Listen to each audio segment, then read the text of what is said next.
Welcome, everybody, to the Big Book Roundtable.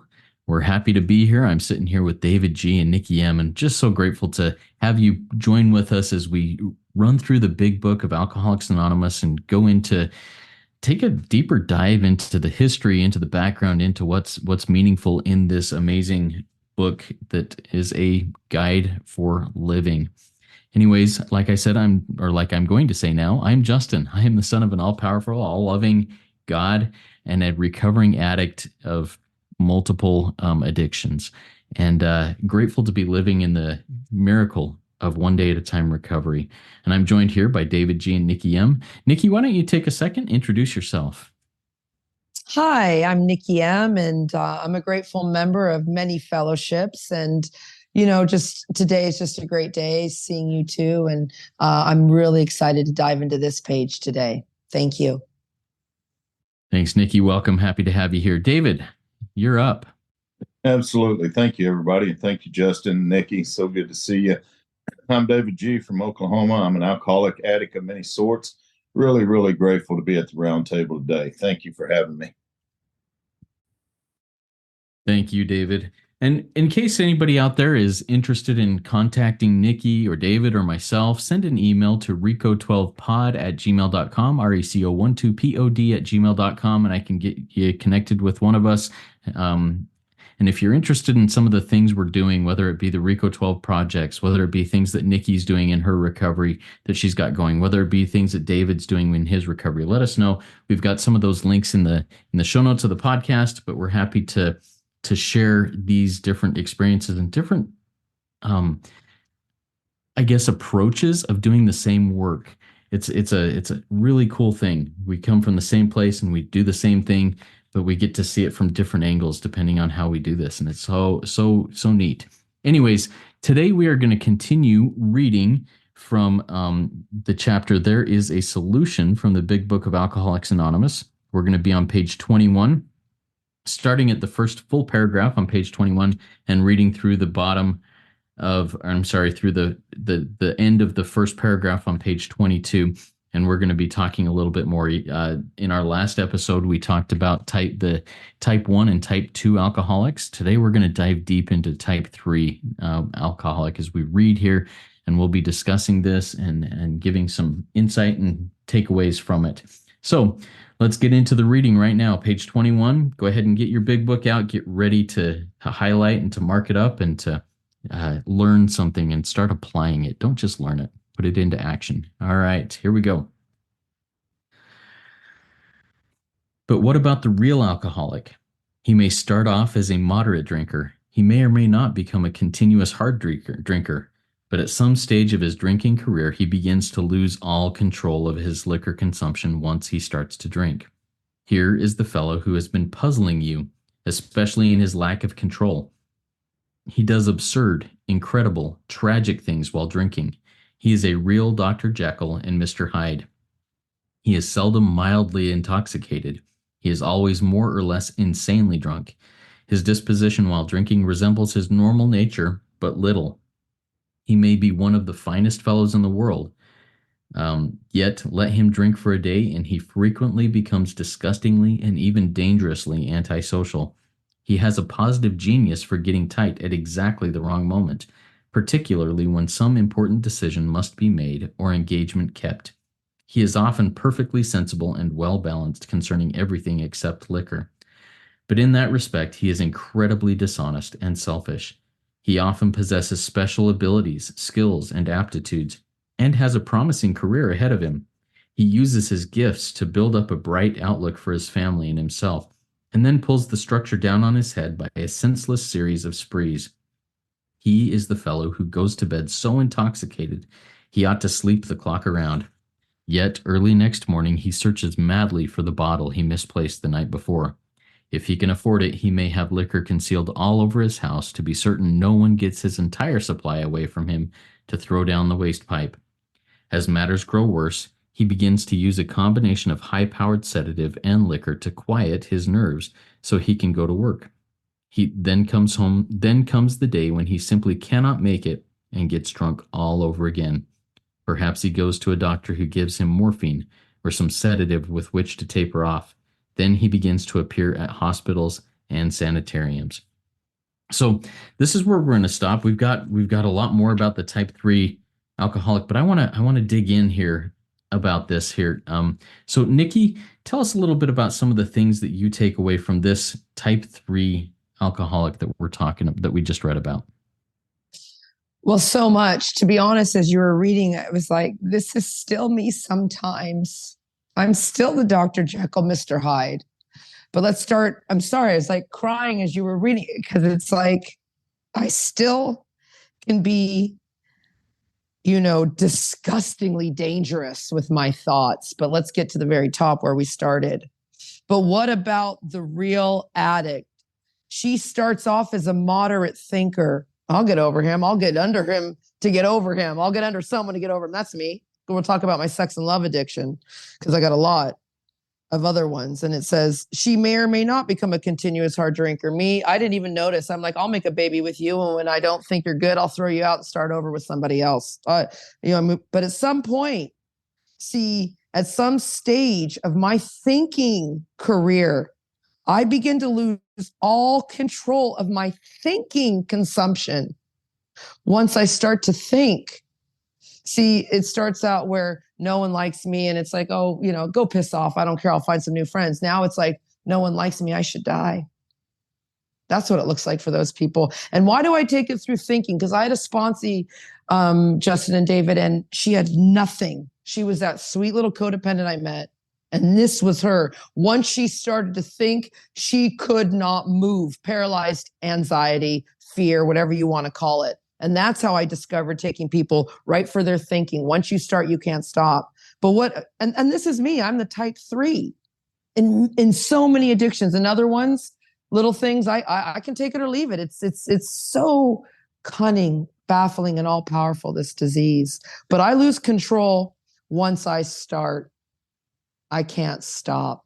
That's serious. And that's a great qualification. If you're qualifying, I heard someone qualify I was in an AA meeting. Well, I like the taste of alcohol, and I like this, and I like that. How about once you start, you lose all control? Like with these qualifications of drunkalogs. Anyway, that's another rant. And then it says right here, the real Dr. Jekyll, Mr. Hyde. My line out says, yeah, I've been diagnosed as that from the doctor, because that is diagnosed in my country as ADHD, bipolar. My doctor diagnosed me with borderline personality disorder. Meanwhile, I'm suffering the disease of self, and no pill's going to help me. And then when they give me that damn Prozac and it numbs out my whole body, and then what? Then I just start really getting into disgustingly dangerous behavior. I don't even resemble my normal nature, because I'm seldom mildly intoxicated. That's how I get. I'll give a real life example. Yesterday, my mom said something to me. She was there. My mom's untreated. I mean, if you know me, my mom's living in my home because her husband took a pistol in Bullhead City, Arizona, pointed it at her, and then turned it on himself and blew his head off in the kitchen while she was making breakfast. So I don't mess around with this stuff. My mom said something to me yesterday, and all of a sudden, I need to sell my house. I need to get a van. She needs to move into an old age home. She needs to go away from one thing. That's how quick it happened. Now, because I'm in a program. I've got you guys. I'm never far from the middle of this herd. It was a thought. And then it was like, Nikki, you live for God. Are you crazy? Van life isn't for you. And I just can snap back real quick. And I love this part where they talk about special aptitude, skills, and abilities. I've got magical, mystical qualities, that God assigned to me, not that you people assigned to me, because that's a characteristic of a sex and love addict. We assign magical, mystical qualities to people and then blame them when they don't live up to them. But I have gifts. We all do. And I'll be honest, I've been in a lot of places, a lot around the world.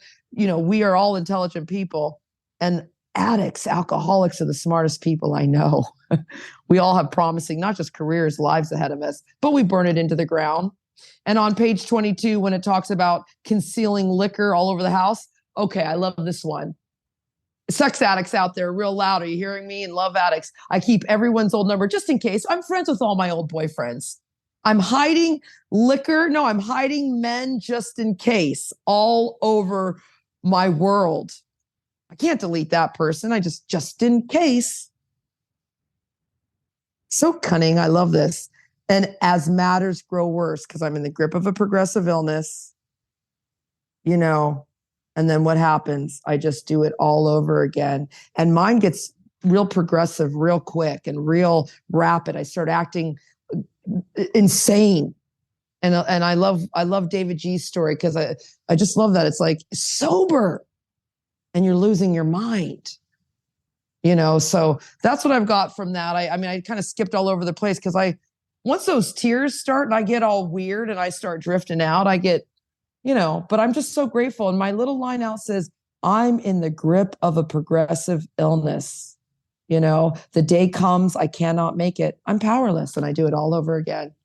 Thank you guys for loving me. Thank you, Nikki. And we do love you. Awesome. David, tell us a little bit about some of the insights, some of the information you have from that reading that we just went through. Sure. Thank you, Justin. And thank you, Nikki, so much for a great heartfelt share there. I just love it. And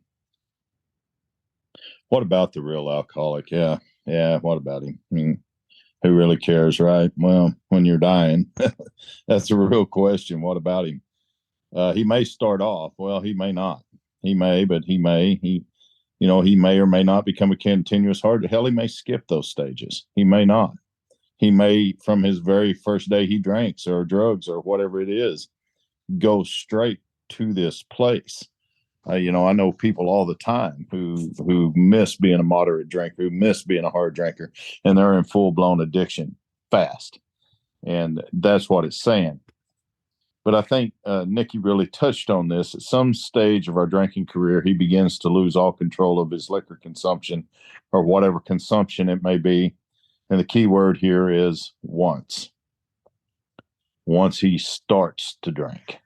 And that was always the biggest thing for me. I mean, the thinking would dominate me to a point to where I just could not pick up. And once I did, then the body took over and the mind would say, hey, we need to go home. It's payday. I mean, they're waiting on us. It's a birthday party. We're not going anywhere. We're staying right here. And the same way with being a lust and a sex addict. My mind would lead me to the internet or to the massage parlor or wherever it may be. And the whole time I'm telling myself, nah, we're not going to do this. We're not going to do that. But once I take any action outside of what that thought may be, all of a sudden I start craving more and more and more once I begin to drink. See, I've drank the lust at that point, and I didn't know any of this. It talks about Jekyll and Hyde. That was written by a man named Robert Stevenson. And if you read his story, he died an alcoholic. That's why it's in the Big Book. So, hell, I'm the Jekyll and Hyde sober. I really am. I do all this crazy shit because I'm untreated. Had a spiritual experience in 1995. By 1998, I was crazier than hell all over again. Nobody had really taught me the daily disciplines of 10 and 11 and how to stay in that. And as a result, I got very sick again in Alcoholics Anonymous and began to live off of yesterday's miracle and run around and tell all these great stories. And I was in the bed with everybody except my wife. And so, yeah, I'm a real Dr. Jekyll and Mr. Hyde whenever I'm untreated here. I'm very seldom mildly intoxicated, always more or less insanely drunk, whatever that may look like. But I like how it says he may be one of the finest fellows in the world. Yeah, let him drink for a day, and he frequently, not once in a while, not every now and again, pretty damn frequent, I become disgustingly and even dangerously antisocial, and that's how I was even sober. And so a positive genius for getting tired at exactly the wrong moment. I've done that sober. And so I really began to wonder what the hell is wrong with me, because I've got sobriety. I've done the steps. I've had a great experience before. Could this be all there is for me? And what I didn't know is I was about to move into one of the greatest experiences in my life in 2019. And so it has been ever since. But if I skip this part, if I don't look at what I put into the body based on what the mind is telling me, then I miss the entire process here because I leave out the physical. And so, you read it here. We often possess special abilities, skills, aptitudes. We have this promising career and, all these gifts, and we build up this bright outlook, and then we pull down the structure on our head by a senseless series of sprees. What I didn't realize is I was being directed by another system of thought. There's the higher system of thought, and there's the lower. I was trapped in the lower. Now I'm taking actions based on the thoughts that are coming to me, but I'm not the one sending those thoughts to me. But see, I don't think about stuff like that in the moment. As we get on over into the book, and we will in a short time, it says we have made decisions based on self, and that's what put us in a position to be hurt. There's two words that jump at me there. One is we, and the other is self. They're not the same. And it says God is going to be our director. And if he hasn't been the director up to this point, then who has? And we're seeing here that it's self. He's the guy, I'm the guy who should go to bed and sleep the clock around. But I get up early the next morning and look for the bottle that I misplaced the night before. I can remember once I tore the entire house up looking because I knew I had a pint of whiskey the night before. And by God, either she poured it out or somebody came and got it. I tore the whole house down. I really did. I mean, wrecked it. Oh, she was so mad, but not as mad as I was. Finally, I got mad as hell, and I decided, well, I might as well try to eat something. It's been a week. And we didn't have any gas, so there was an electric skillet sitting there, and I plugged it in so it could get hot, and all of a sudden I seen it smoking, and I started to smell this weird smell. And I had put my pint that was inside of a brown paper bag inside of the damn electric skillet with the lid on it, and that's where my pint was. So I'm the guy who goes to bed, and ought to sleep around, but the next morning I search madly for the bottle I misplaced the night before. So, I could talk about this forever or give examples. We don't talk about drugs, and the big book doesn't talk about drugs. Bullshit. It talks about it right here. As matters grow worse, and trust me, they will, then we begin to use a combination of high-powered sedatives and liquors so we can quiet our nerves and go to work. And then we start to show up somewhere where we get morphine. How in the hell do we not see that as a drug? Because I do. And I like what it says, then we begin to appear. Yeah, that's the beginning of it. That's not the end. This begins what's going to become a very long and ugly life and even death if I don't find the solution that's outlined in this book. So I love what we'll be reading the next time that we meet, because it tells me it's academic and pointless if I never took this drink, if I never done any of this, if I've never put it in the body, then I will never set that terrible cycle into motion. But the problem doesn't center in the body. It centers in what's going to lead me back to putting it in my body. And that's what we're leading up to here. So this is really, really good. I love this, and I love being here with you guys. Thank you. And thank you, David. And it's pretty funny. You led into the question that I have down for Nikki here when you went into the combining, alcohol with a sedative to quiet the nerves. And I wanted, Nikki, the question I have for you is, in the rooms, and you like to really focus on this, and I do too. You like to find somebody who's been in the rooms for double-digit years and are dying or insane, and maybe quieting their nerves with a combination of different, whatever it may be, sedatives of whatever kind that may not mix with their primary qualifier, but mixes with all sorts of other things. Talk a little bit more about what that might look like in your life, in my life, and in an addict's life. That's a great question. And I just love what David pointed out, because we only need one room. Like, you don't talk about drugs. Thank you, David. I didn't even think to, I love to be armed with the facts so I can say, actually, it does mention drugs there. So thank you for that, David G. What does it look like? It looks like literally like a combination of different things that I'm doing. It's the actor trying to run the show that they talk about later. I haven't turned all things. I'm still interested. I love this one. In my little plans and designs, page 63 says we take a sincere position. And then it says we will become less and less interested in my own little plans and designs. Imagine if an alcoholic said, what's the drinking plan? What if a cocaine addict and said, okay, what's the using plan? Should I just have one line and then each day, it's the same with the food plan. It's like, I need to measure. This is not freedom. What's the dating plan, Nikki? I'll call them one. Like, there's no plans, and the plan is to work for God.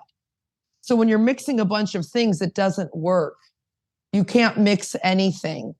See, go deeper with your sponsees, because I've seen this. It's like with myself, what do I start mixing? Why, it was the men, and then it was the money, and then I get rid of those things. And then what am I'm mixing other little things that food gets loud. All these other things start creeping up. It is a whack-a-mole. So page 53 in our big book says, God is everything or God is nothing. You have to choose. There is no real gray area here. Now, in the process addictions, you stop eating? No. Do you stop making love, sweet love to the woman of your dreams? No. What does it look like? It looks like, is this helpful? Page 102. Is what I'm doing, is what I'm thinking, all the combinations, is it helpful? And if it is, then you do it. This is super duper radical. So I hope that kind of answered your question, because there is no combination of anything here. It's God is everything or God is nothing. Does that make sense, Justin? I really like the direction you took on that. Hey, let's put it to the higher power. Let's put it to God. Is this helpful? Is this doing this? Or am I numbing out the consciousness of my I can't recall the phrase from the big book there. But am I scrolling away my life? Am I lusting away my life? Am I gambling away my life by avoiding? But I'm sober from my primary addiction. And very helpful. Thank you for that. David, the question I have for you has to do with, you said, you had that miraculous experience in 2019 where, well, where a new life was created after, about 20 years sober in the rooms, and everything was going along, but you were a disaster on the inside. In that situation leading up to that, yes, you got tight at exactly the wrong moments. You had these different things happen that are defined here in this. But how do you now not get tight at exactly the wrong moments? How do you not now follow through on big things that are happening in your life and not get caught up in addictive behaviors? Yeah, that's a really great question, Justin. And for me, it's the directions from page 84 to 88 specifically. I really do practice the pause now. I really do a thorough nightly review every night and send that to my sponsor no matter what. I got away from doing that for a long time, and I kept getting tight at the wrong moments all over again. And I can remember talking to him, and he said, well, let's look at some of the things you've stopped doing now. I don't see many 10 steps come across the board from you anymore. Haven't seen a nightly review forever. So, the things that I do to not get in those situations today is the same thing that the book has told me to do always. It's just I'm either practicing the principles in all of my affairs or I'm not. One of the things with my work, there's a specific way they like that. I drive semi, so they like it, pre-trip a certain way and post-trip a certain way. It's very thorough. It's very in-depth, and man, it takes a while. But hell, you're trucking 80,000 pounds down the road. It needs to be done this way.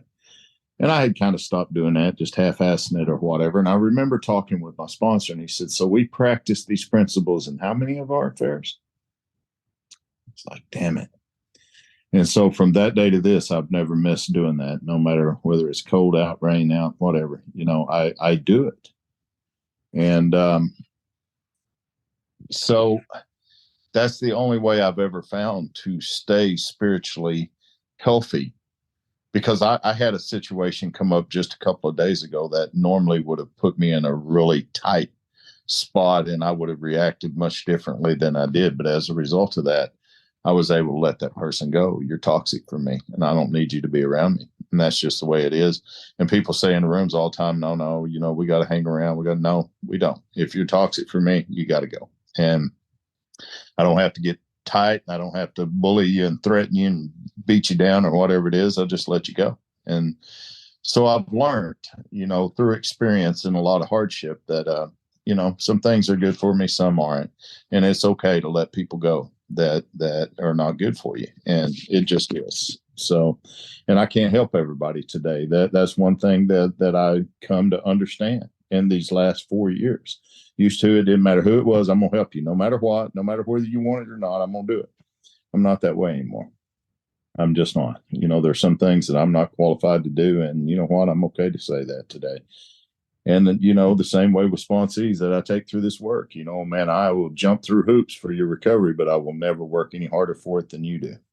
And so if you slack up, then that's on you. I let them go. I don't mess with it. So for me, it's, to answer the question more specifically, it's more in the pause on page 87 of our book.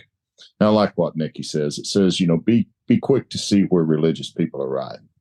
But the one thing it does not say is to be quick to see that they are right.